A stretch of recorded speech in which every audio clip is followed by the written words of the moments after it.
Hey guys, welcome. It's your friendly neighborhood bee, and let's get straight into it, shall we? From r/ am I the jerk for refusing to keep wearing the nickname my girlfriend gave me after I found out where it came from. I, 30 male, and my girlfriend is 28 female. I've been together with her for a little over a year. A few months in, she started calling me Museum as a pet name. I thought it was random, but kinda cute. When I asked why, she said it just fit me and smiled like it was an inside joke that she would explain later. It stuck. She uses it in texts, says it when she walks in the door, and even got me a mug with museum on it for Christmas. Her friends started using it too, which I found slightly embarrassing, but I went along with it because she seemed weirdly attached to it, and honestly, I figured there was some sweet story behind it.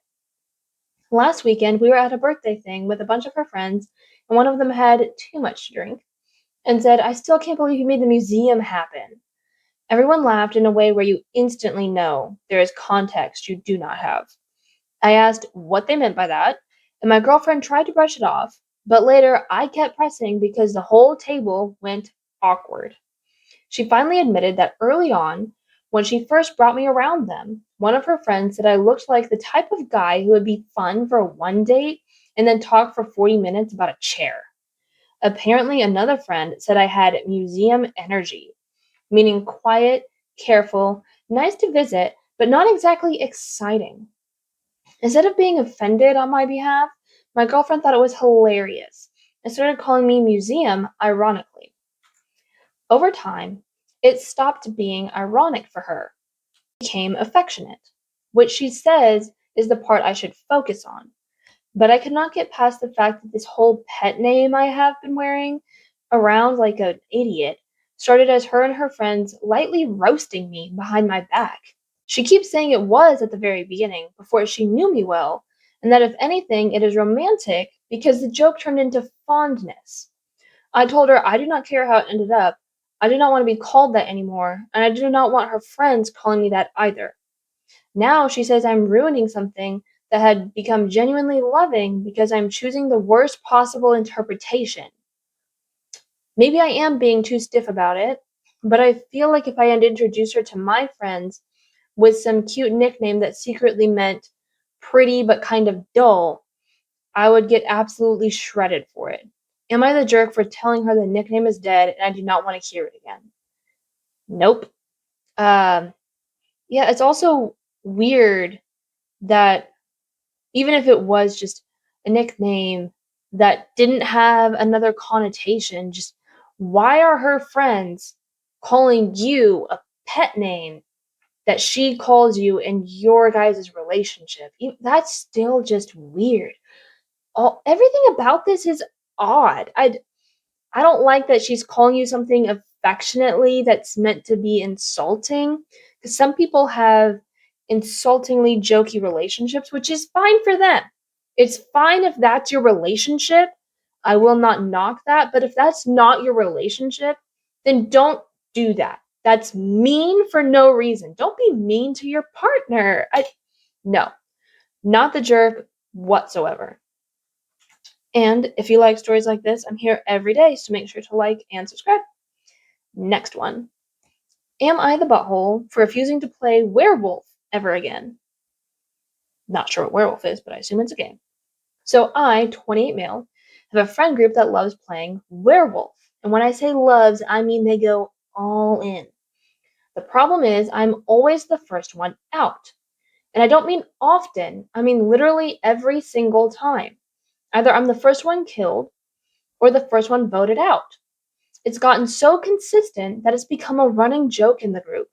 People literally say things like, let's just vote out OP like anyways.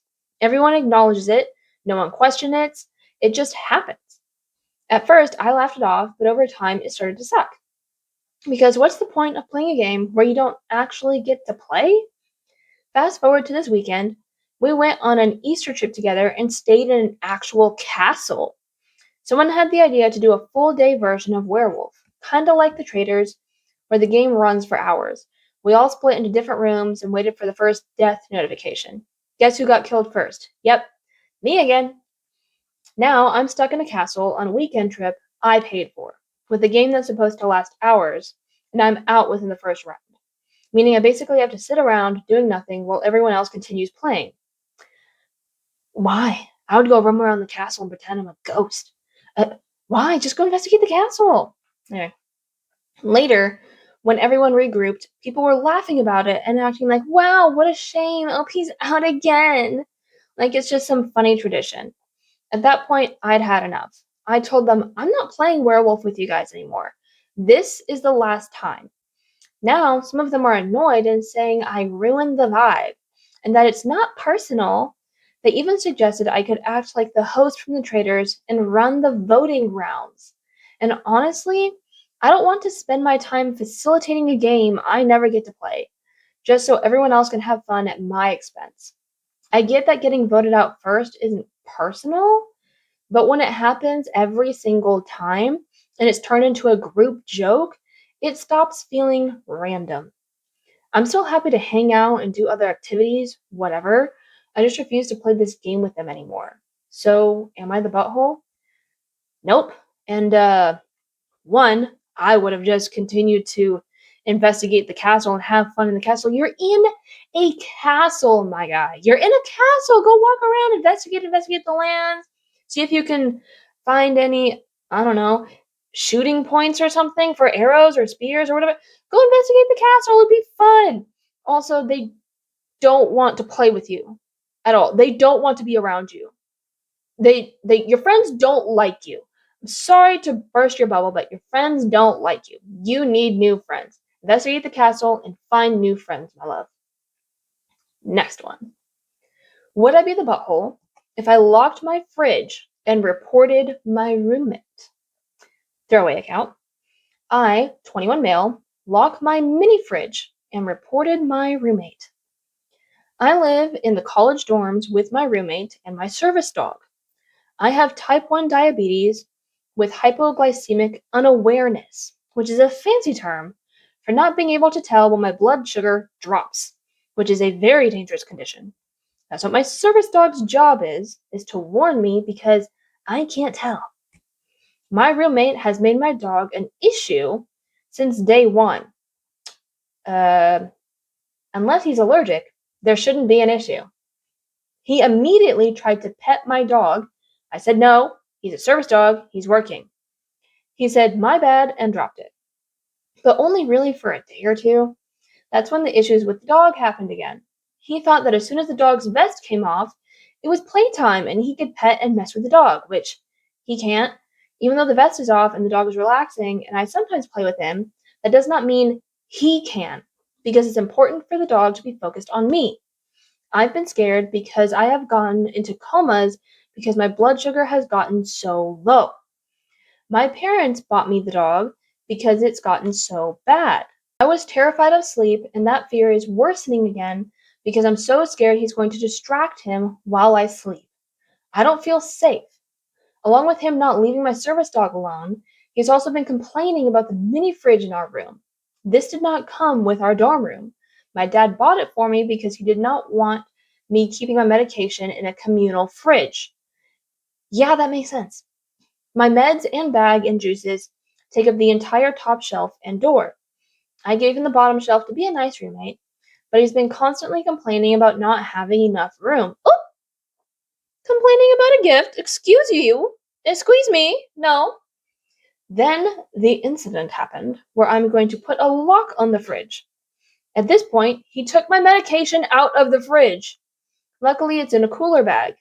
I have two. One goes with me, and then one stays in the fridge, and I switch them out. They both hold the medicine.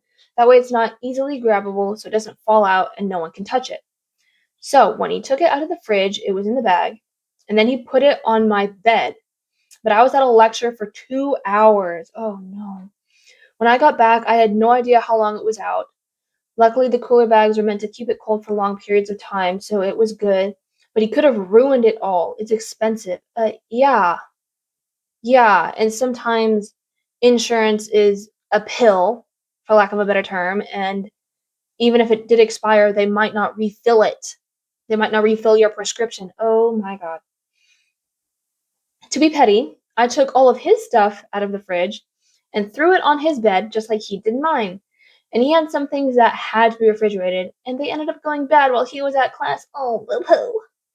He blew up at me and told me I would pay to get the food replaced, and I said I wouldn't. No, because he could have ruined my medication. He kept arguing with me and saying he could have, but he didn't. I want to ban him from the mini fridge, so I'm thinking of getting a lock and I'm thinking of reporting him so that he can get in trouble and punished for what he did.